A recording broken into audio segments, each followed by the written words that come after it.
individual group, and children may be involved, right? So once you divorce, what happens? It creates a lot of instability in your immediate family, in her family, and in the society as a whole. In this country, more than 3 marriages out of 4 ends in divorce. Right? So it is because people are not being reasonable. They're using their hot temper, and they are then just make up. Can we come to a side? Let's go to a side. Sorry.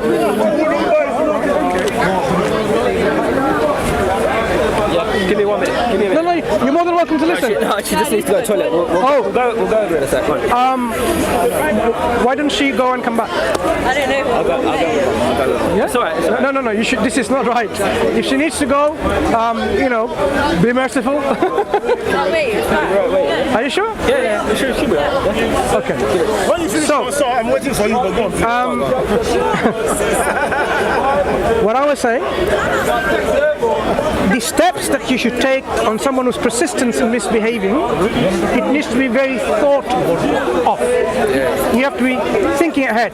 Like if I now, because the solution is there, divorce. But is that the best solution right now? Because at what the point if of being married is more, it's serious. No. It's But more than what if somebody makes a mistake out of their desires or hot-headedness and so on? Are you going to just, because of that, then say that's it? Imagine now the woman says, I wanted to get divorced you because of your mistake. Yeah. And then suddenly realize later, oh, I'm sorry, I want you back. Do you see people do try to do that? It does. We need to stop doing that based on emotion. When problems happen, emotion needs to be controlled and reason to come into play. What's going on today? Everywhere we go, people are shouting, screaming. I can't hear anything. So Islam says, at this point, separate the beds. Meaning what? At that point, you don't continue having conjugal, intimate relationship with your wife, right? But you continue to advise her so that she can be rectified. So far, at this stage, no one else knows the internal problems between you two. Your children don't know, your family don't know, your friends don't know. You are trying to solve this issue between yourselves. Now when you are keeping her in check and not sleeping in the same bedroom, okay, not having a relationship, right? So she's not having a relationship with anyone else anyway.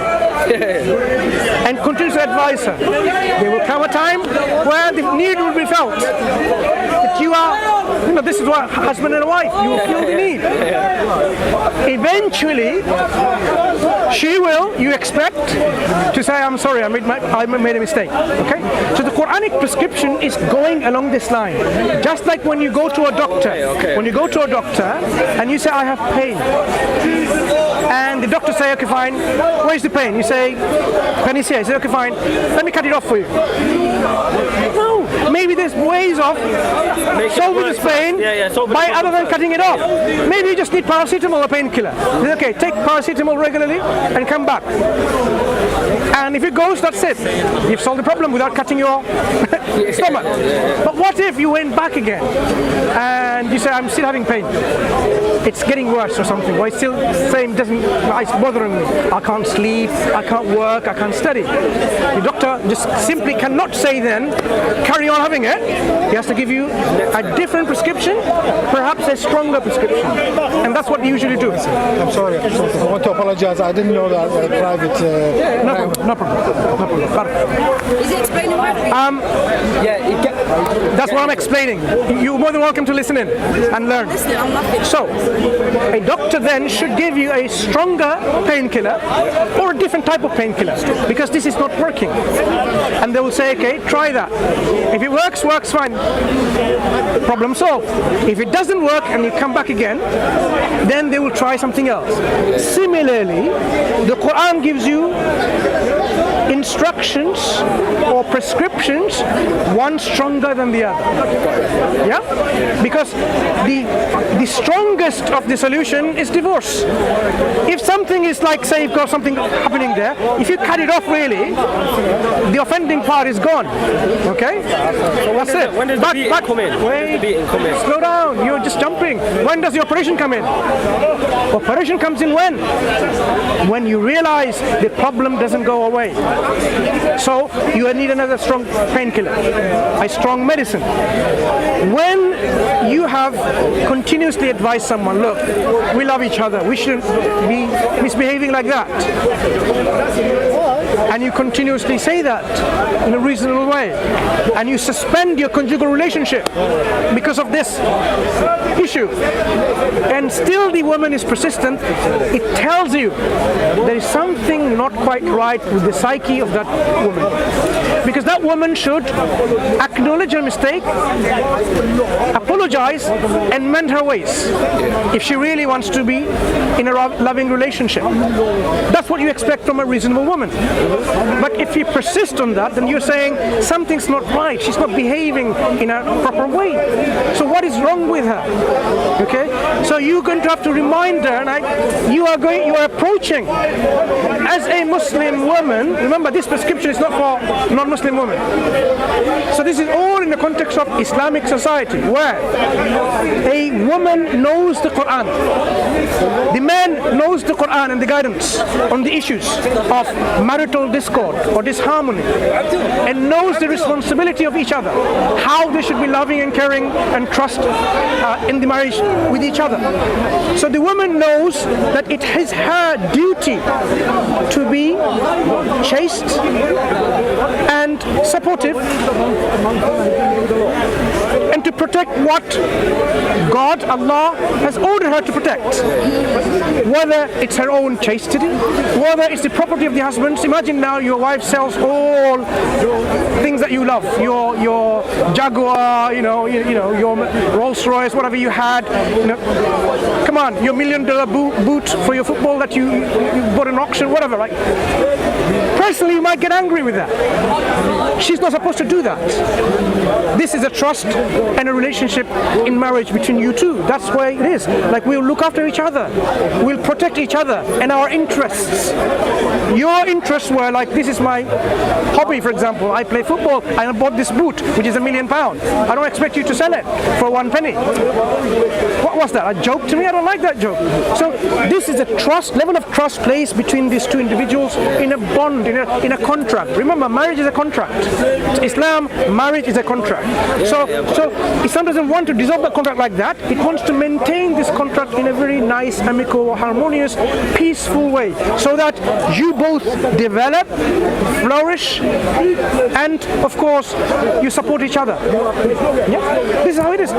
We believe marriage is like half of our deen, completes the other half of our deen, because how we get the support from our spouse.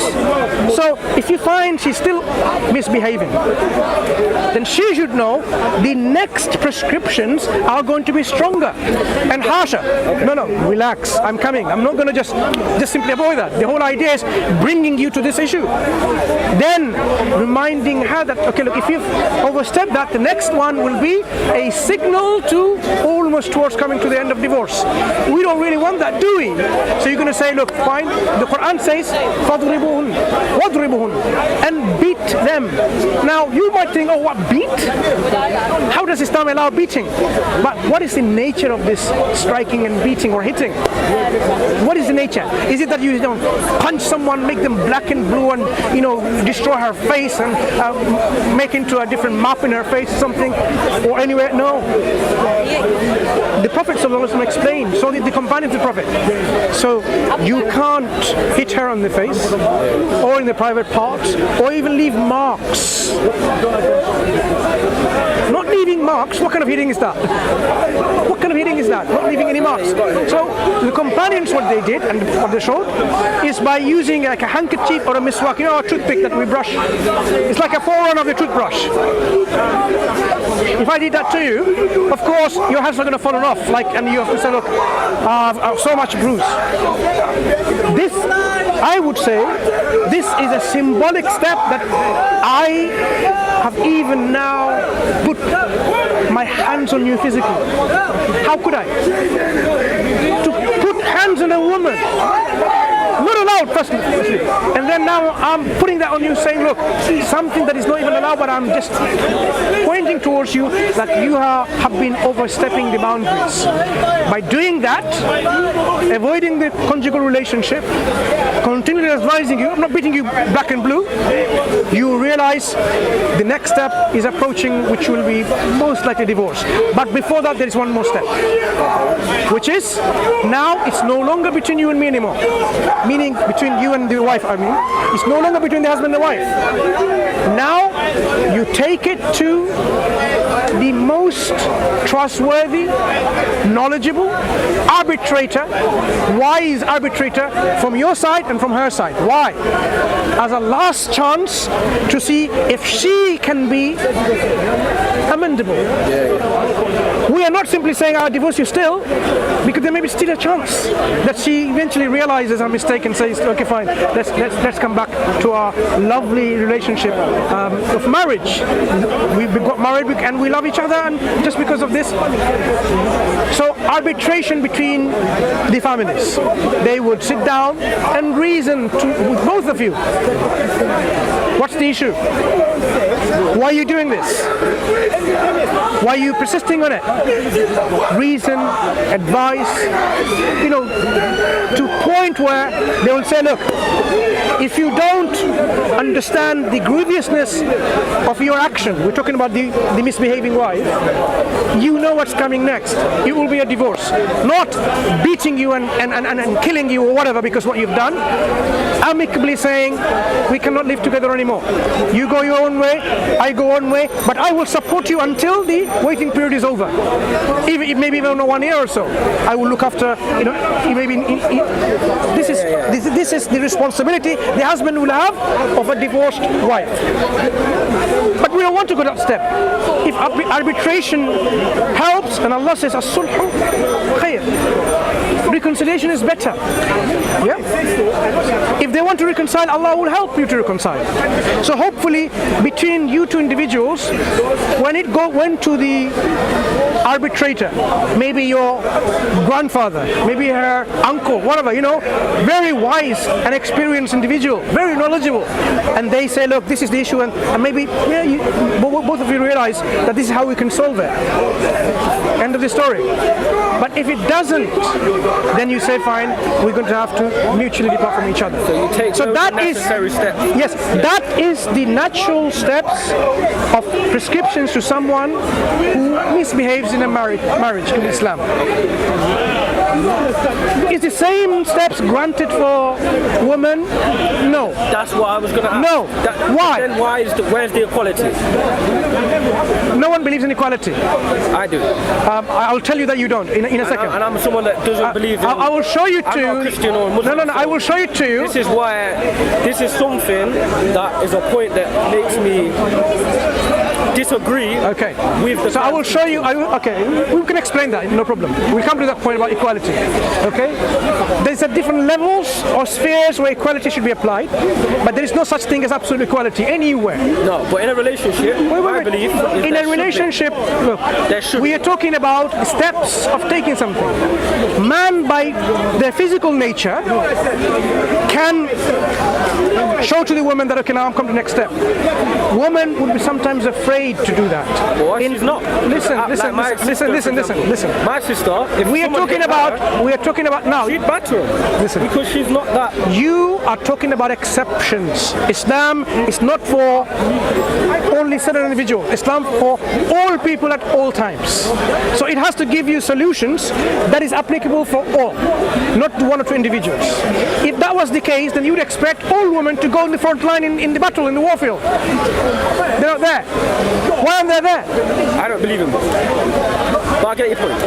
They're not there for a reason. Yeah, because men are generally speaking. So men, the way the man do their physical, prowess that God given, and the woman what they have is different. So women may have got beaten up by the husband if she were to do that. So instead of giving that this is a step, simply she was saying fine, she can go and seek divorce. Okay? Because she would realize that step is not going to work. Of course, she can advise, but none of these physical action would work to a man. Naturally, man is physical. Some men are very weak compared to some women. Not everyone's the same. Not everyone's the same. So would that apply for a woman then? What if the woman was the dominant one? No, I'm just telling you. You're not giving. I'm just telling you an exception. I'm telling you an exception. Islam doesn't give you rules for an exception. It gives you the rules, and the exceptions fall within this. Okay? So here, the end result will be for this woman, because divorce. If a man were to do that, misbehave, she would realize it's not going to work. So you can seek divorce. So there is a solution. A woman at that point, if a man was to do that, she can go bang. I'm divorcing. That's it. Out of it. That could be necessary. No. If you take these steps, in the logical steps, a stronger woman may then, with the arbitration, find that the husband who is weak is being amicable and say, I'm sorry, I'm not going to do that. I'm not going to invite someone in my bed. Do you see that? So God provides exceptions as well as the rule. But here the rules are explained. You are talking about exceptions. We can talk about exceptions. There's exceptions to everything. So when we talk about in Islam how when in a marital discord man and woman are misbehaving, you can see prescriptions. They are going on a level of severity and harshness for a reason, so that you can rectify yourself. Think about it. If the punishment of killing someone is 10 pounds and death by hanging, which one would work eventually? Ultimately, and stop doing that crime. The more likely would be death by hanging, because it's a very stronger punishment. Yeah, okay. And the lesser punishment, which is I get the hitting thing to an extent, but it can't work one way. That can't work one way, because then it's not fair. If a woman was to hit a guy as well, and that was allowed in Islam, and this is another thing. How can you determine? How can you determine who is the? Let's talk about. As I said, your sister and some women, they don't represent the majority. Yeah. If this was given like this, the woman in the majority will get beaten up by their husbands, So Islam doesn't give you prescriptions where women will be generalizing. Yeah. So that's what I mean. Rules and exceptions. So now let's talk about equality, just to understand this issue. Equality. Islam considers when it comes to you and a woman, in the sight of God, you're both equal. No one is less than the other. Absolutely. But when it comes to roles and responsibilities, you have different roles and different responsibilities. You are not equal. Men are responsible as a brother, as a father, as a husband, or as a son, for example, to provide and maintain the family. When the woman of that family doesn't have to do anything. When you marry, you have to provide the marital gift, the dowry, not her. She will be in the receiving end all the time. If she is earning by her own work, you have no right to touch even a penny. Well, if you're earning, wait. If you're earning, she can. If you earn, you need to spend on her. Yeah. If she says, I need this, I need that, you have to look after her. You have to provide her, maintain her, support her. So you have to continuously support all of this from your own money and your own finance. She can have more money than you, and she doesn't have to spend a penny on you, because the responsibility is given on the man to be the breadwinners or breadrunners of the family. So, where is equality? There is no equality in here. The responsibility is on the man. When it comes to women, for example, do you really think man and woman are equal in all spheres? Can you love and be compassionate and merciful like the mother? You can't compare. Yeah, you're right. You can't compare. Yeah, okay. Right? Okay. You can't just say, like, we're equal. Impossible. You cannot do that. The amount of suffering and hardship she goes through when she's pregnant for the child. And the same time period when the man, the husband, is looking after the pregnant woman, her husband, you can't compare what she's going through. Oh, I suffered equally. Come on, wake up, husbands. You didn't suffer what she's been suffering.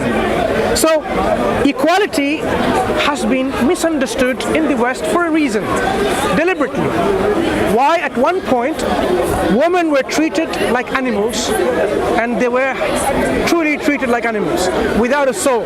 They were debating in the Christianity. Here, did women have a soul or not? They would burn them as witches. Over there, not too far away from here, right? That's the level of what women's rights were. They had no rights. They would be sold in the markets. The wives will be sold in the markets. In England, that was the right of the woman. No right to vote, no right to inherit. This is what happened. Of course, when people started eventually, very recently, they started engaging and saying, we need the rights of women.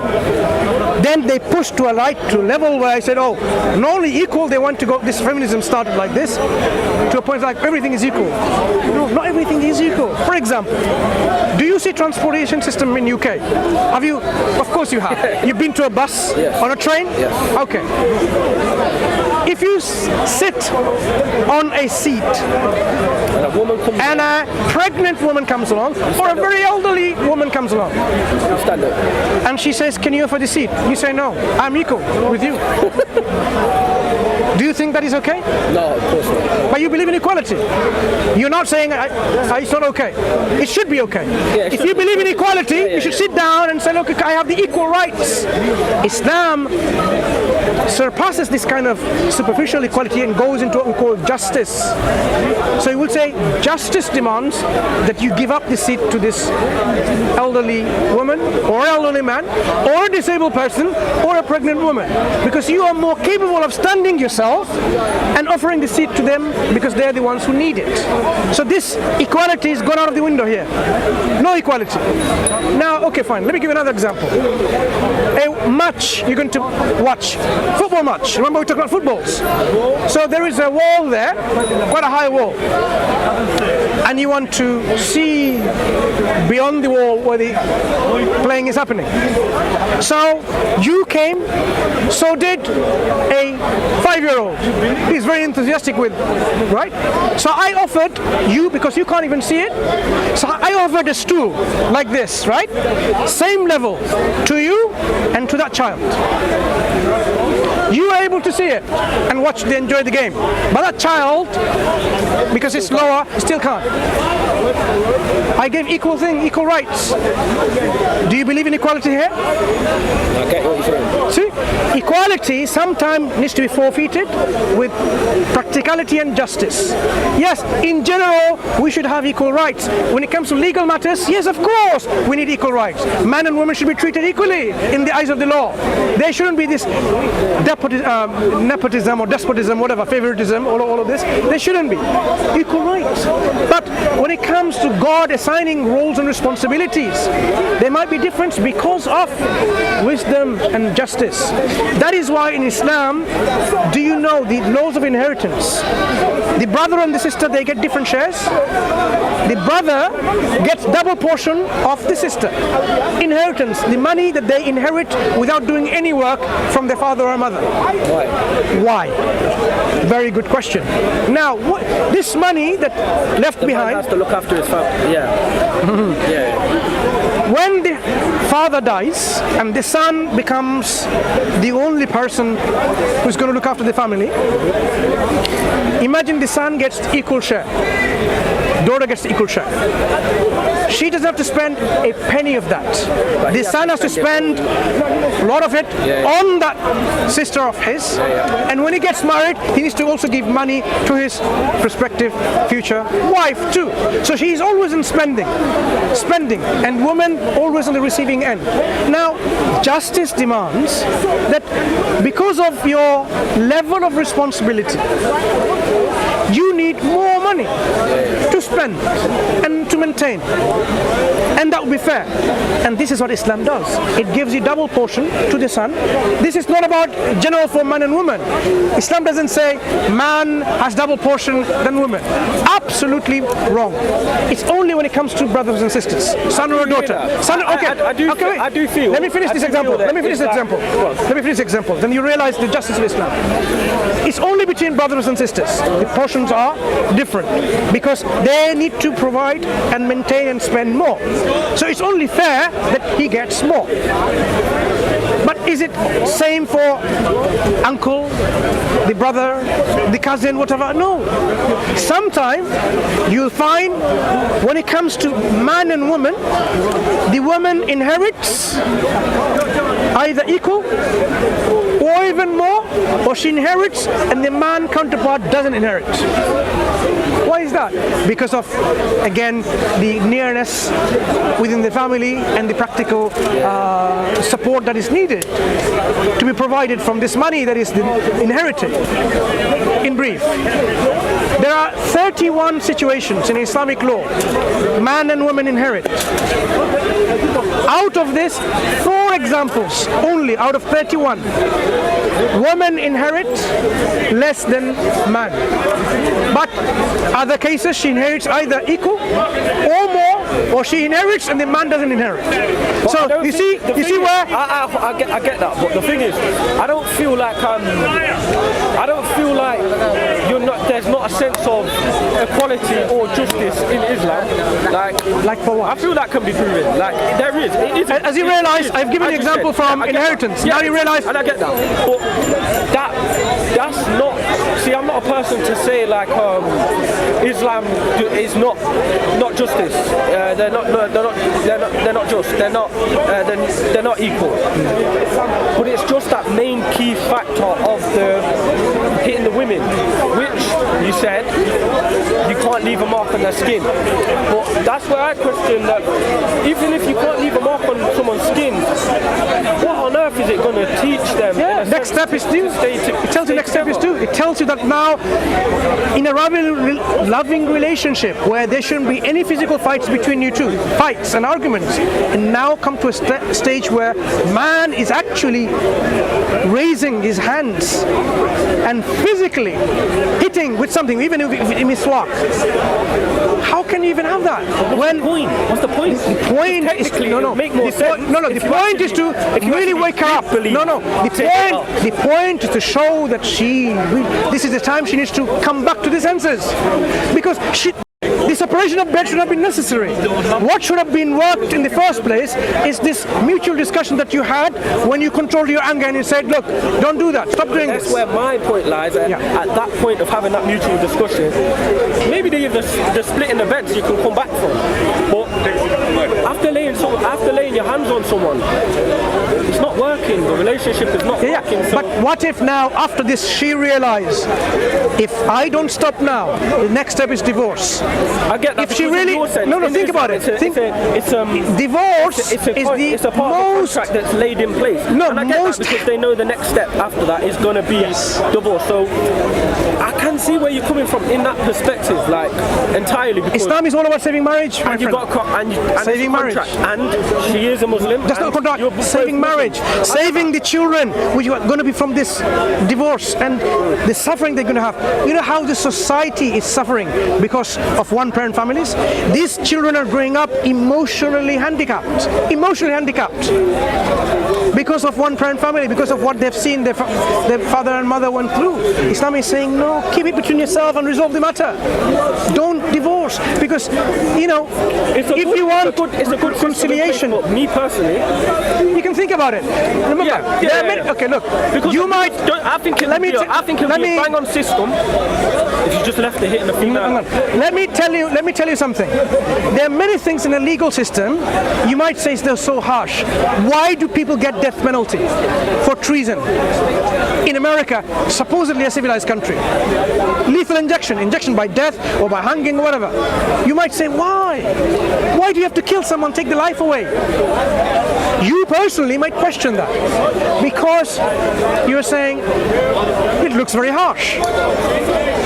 Why would a civilized country like America do that? Because in a legal system, certain crimes may have punishments which are very, very harsh. Islam considers this marital discord, what the wife is doing, is a crime against the marriage, against the institution. It's giving you solutions to resolve it. Punishments, you can view it in one way. Prescription, you can view it another way. But the prescriptions or punishments are going to be harsher and harsher and harsher. So when you see the punishment in legal systems, which is very harsh, you might feel it's very harsh. You might be a vegetarian and you say, why you even eat animals? Very harsh. But millions of people are eating animals every day. It's not because they're cruel. You cannot simply say every people that eats animals, chicken and lamb and whatever, they're all cruel. No, we can't make that automatic link. I just think you don't justify it. But what I'm saying is, your reasons of thinking that it's not justified because of harshness, it could be your own personality, the way you are, how inside you are, a very kind, gentle, compassionate, and so on. That's why I give an example of vegetarianism. There are people who cannot accept animals being killed for food. Yeah? But it doesn't mean those who consume animals, they're all like monsters and cruel people how they consume. Like when you imagine that, like you a vegetarian having a nightmare. All the people who are consuming animals, they're like monsters having their burger on their hand. It's not like that. Okay? But yes, Islam is against cruelty to animals. Islam says no, you can't even slaughter an animal in front of another animal because they will see it and suffer. I've read a point. Yeah, and how it has to be sharp blade so that the blood drains very quickly without suffering any pain. So yes, Islam is kind and merciful to everyone, even to the one who's being punished and so on. They're giving the rope to amend themselves. But there are certain crimes which is so harsh that Islam prescribes for them that that's it. You have come to a stage where, knowing well that you should have done that, you've done this, your life has to be taken away. Only a handful of crimes, like highway robbery. Someone comes here, the police is there. Look, can you see the policeman? They know the police. They comes here, machine gun, kills, and says, "Who cares?" And does all these bad things to women, rape, whatever, right? And shoots at the police and walks away. Do you think people will feel secure and safe to live and even to come here in a society like that? Never. In front of the police, where is your sanctity and security and safety of your life? So, such a crime Islam considers such heinous to the instability of the society that needs to be stopped with a very harsh deterrent. And that deterrent is not £10 fine. It's your life will be taken in return. So the person will think twice. Oh, am I going to do that? Because if I do that, then I will be... Yeah, but if you love, in a relationship, back to a relationship, if you love someone, if you know that they're going to leave you at the point of you being misfaithful, and she shouldn't be doing that in the first place. Yeah, exactly. Then what's wrong with her? Then she's doing that. No, because what my point is, if she's not being. Give me a solution. Your wife is misbehaving. Leave her because leave her. You Look. bang her in the, you could bang a girl in the face. Sorry. Relationship, right? Just because someone makes a mistake, it could be a genuine mistake. People can fall due to their emotions, due to their desires, due to their needs, right? Right? Yeah. Because of a mistake, you're saying that's it, I divorce, and that's, as I'm saying, that's what's happening in the society, and that's creating more problems. That's creating more problems. They're both problems. That is why Islam is offering solutions for everyone in a way that is going to work. Right? It's not only providing solution for one exceptional individual. Yeah. So I want to turn back to, because this is what we're discussing on the periphery. At least you now understand Islam cannot be understood superficially. It's legal precepts, rulings and so on. There is a sound, justifiable basis for it, whether you agree or disagree to it. Right? That's true. Right. So we want to bring back to the issues of now you believe in God. If God exists and God created you and God created us, obviously you'd agree with me. Tell me if you agree with me. God must have created us for a reason, rather than just mere play. He's just like, he's doing like play, like he's making some creation and having some fun. Look at the laws and harmony and the precision and complexity within this precision. Everything operates, right? God, it will be really unwise to say all of this has been created in mere jest and play.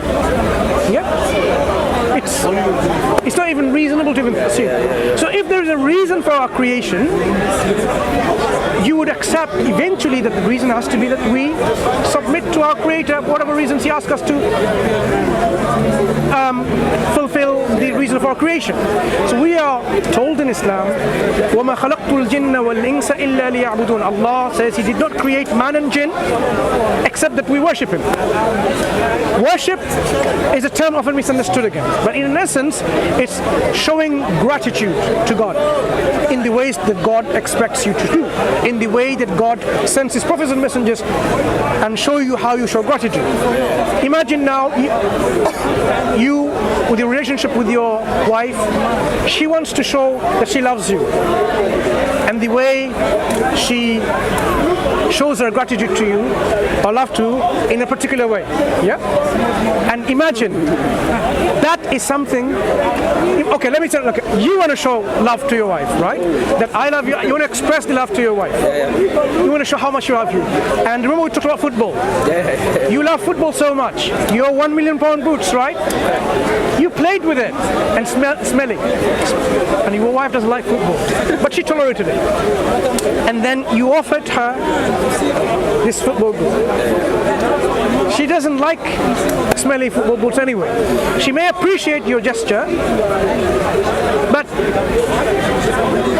instead of giving something that you think will make her appreciate, you should have asked her, because she doesn't like football. She doesn't like your smelly boots. So it's important that you should have inquired and see what will she appreciate. So we cannot just simply worship God the way we want and show our gratitude to God the way we want. We need to know how God accepts our gratitude. So I had seen personally a TV documentary many years ago of a Hindu guru. Disgusting. He used to bake his own feces, eat it as an expression of divine unity and worship of God, because everything is part of God. So you would eat it, his own excretion, his own feces, bake it, eat it as an expression of love and gratitude. And come on, you have to really sometimes think, okay, would God accept that? God accepts something that is pure. And how? What? Tayyib. Allah is tayyib. He is pure, and He loves what is pure. So He doesn't want all this, So you need to know what God loves. So yes, now we realize at least the importance of showing gratitude to God in the way God would be accepting from us. Where is this manual of gratitude that we can follow to express our love and our gratitude to God? Who has it? Which religion? Which way of life? We talked about Christianity, in which confusion of worshipping more than one God, because they elevated the messenger and they started making him God the Son, and started worshipping him, totally corrupting the message of God, making more than one God. Hinduism, polytheism of any kind like this, we know that is not what can be true at all, because there can only be one absolute. You know that, right? I'm sure you fully understand why there can only be one God and not two or three or many. There cannot be more than one absolute being. Had there been more than one absolute, there would be corruption and chaos. لو كان فيهما آلهة إلا الله لَفَسَدَتَ, Quran says. Had there been more than one God, there will be corruption and chaos and ruin. Imagine. There is. Imagine. No. There is though. For all we know, well, from a non-believer's perspective, some of this chaos and corruption, the fasad, our hands have earned. We creating hole in the ozone layer and getting skin cancer. We are polluting the air and the seas and the oceans and the land. We are responsible, not God. God says He has set the balance. وَلَا تُخْسِرُوا الْمِيزَانِ. Do not imbalance it. Keep the balance. So don't destroy the natural habitat. Don't deforestize everything and cut down the trees and so on. You're going to have problems. So the balance is set by God, and don't destroy that balance. So when it comes to worshipping the way God wants, we need to know which religion offers that. It has to be which is a monotheistic religion. The one which says there is no God but God alone. That you should submit your own self, your own will, to the will of one true God alone and to no one else.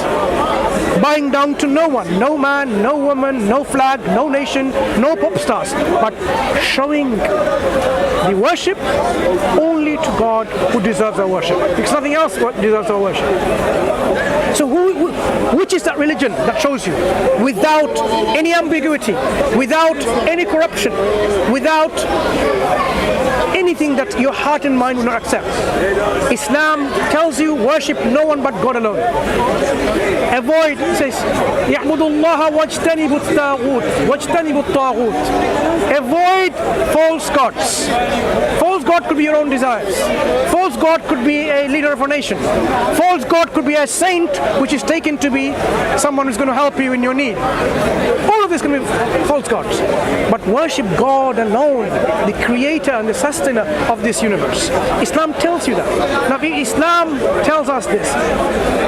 Why should your heart not be tuned with this? What is it? Christianity tells you what? To worship who? Worship one God only. What? Not okay. just one. Who is this God? Jesus or his Father? Almighty God. Okay. I'm going to only entertain this question and continue because I don't want to interject and have another discussion. Does Christianity say worship Jesus or the God of Jesus? God. No. God of Jesus. God of Jesus. Why people worship Jesus then? Who is worshiping Jesus? What are you worshiping? Look around you. People worship Jesus. Look around you. Those who worship Jesus believe Jesus is God. But you don't. So you're not like them. So that's good in one way. I believe but Jesus is God too. See? Would you believe in someone who is God Almighty and not worship Him? Of course. How will you believe so? I will worship someone that believes is God Almighty. Wait. Do you believe Jesus is God? I believe Jesus is God. Do you worship Him? I also believe Jesus is God. Do you worship Him? Yes, I worship Jesus. There you go. So, do you worship Jesus or the God of Jesus? I worship Jesus, God. Last chance. Do you worship? It's a binary question with an or in the middle, not and.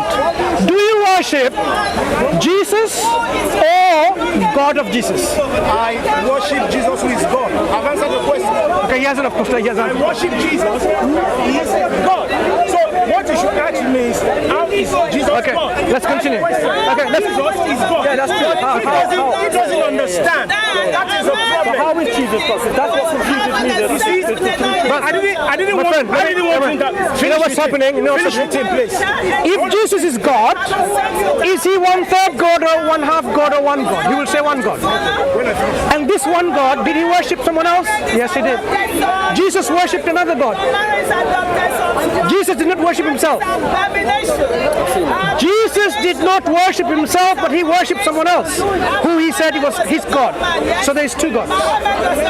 Remember we said you cannot have more than one God? So that's why Christianity is not a religion of people of reason. A father or a son, otherwise He won't be one anymore. There'll be more than one. God has to be independent. God has to be someone who is not born and doesn't produce children. God has to be someone who is unlike everyone. Because if God has no father, God has no children, and He's one and unique. There can be none like Him in any way. That is the God that your heart will say, yes, this is what I'm going to worship. That is the God of Muhammad sallallahu alaihi wasallam. That is the God of Jesus Christ alayhi salam. That is the God of Moses alayhi salam. That is the God of Ibrahim, Moses, all the prophets of God. They came to talk about this God, that there is no God but Him alone, and worship Him. So this is what, if you are searching, which God am I going to believe in? You already know which God is. The God who is one and only and absolute God. Islam provides you the description by Himself in the Quran about Himself. God tells you who He is rather than I'm telling you who He is in the Quran. Because how can the finite, like you and me, know who is absolute, infinite in His absoluteness? We can't. That's why only the absolute being has to tell us, the non-absolute, who He is. And Allah tells us in the Quran. Yeah? Take care. Yeah. Are we talking again? No. What was your name? My name's Caleb. What's your name? Caleb Mansur. Yeah, take care. If you down again in a few weeks. Come along. And in the meantime, read the Quran. Topically read about it. Yeah. And I'm going to read into the Trinity kind of. Okay. Take care. Do you have a few minutes?